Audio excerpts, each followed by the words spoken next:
اور اس فیصلے کا جو ایک چھوٹے سے طبقے نے رد عمل دیا، اس فیصلے کے اوپر جس طرح کی زبان استعمال کی، میں مجبور ہوں آج آپ سے بات چیت کرنے کے لیے. دیکھیں، پہلے ایک چیز سمجھ آئے کہ پاکستان وہ ملک ہے جو دنیا کی تاریخ کا واحد ملک ہے جو مدینہ کی ریاست کے بعد اسلام کے نام پہ بنا ہے. اسلام کے نام پہ بننے کا مطلب یہ ہے کہ پاکستان کا کوئی قانون قرآن اور سنہ کے خلاف نہیں جا سکتا. تو جو ججز نے فیصلہ دیا ہے وہ آئین کے مطابق دیا، اور پاکستان کا آئین قرآن اور سنہ کے تابع ہے.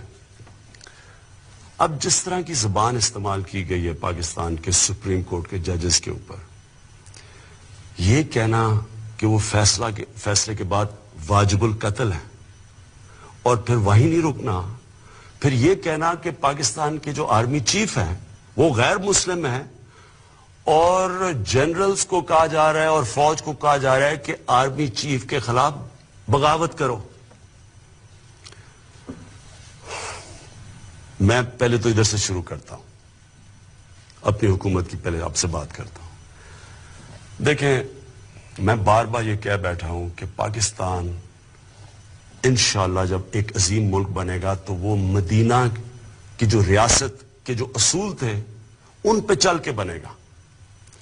میرا یہ ایمان کا حصہ ہے کہ جب تک ہم جس مقصد کے لیے پاکستان بنا تھا، اسلامی فلاحی ریاست، اگر ہم وہ نہیں بنائیں گے پاکستان کو تو اس کا کوئی مستقبل نہیں ہے.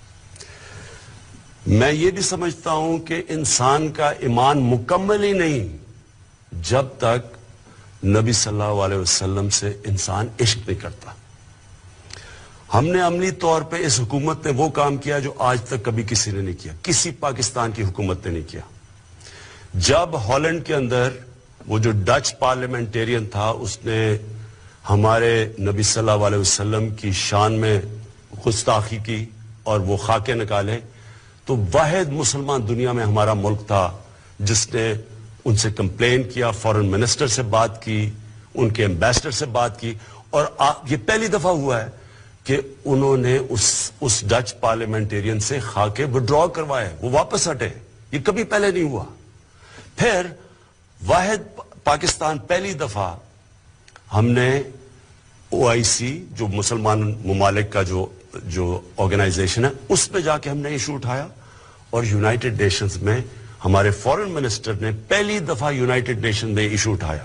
اس کا نتیجہ کیا ہوا کہ European court of human rights اس نے پہلی دفعہ فیصلہ کیا کہ نبی صلی اللہ علیہ وسلم کی شان میں گستاخی کرنا آزادی رائے میں نہیں آتا. یہ پہلی دفعہ ہوا ہے.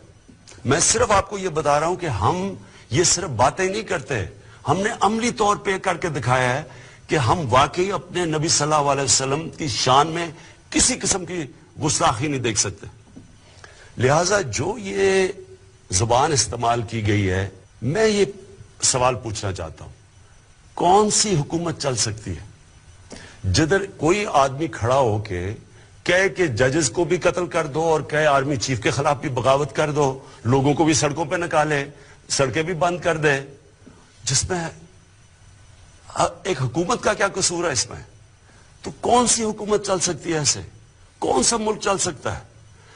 آگے ہم اتنے مشکل معاشی بحران سے نکل رہے ہیں.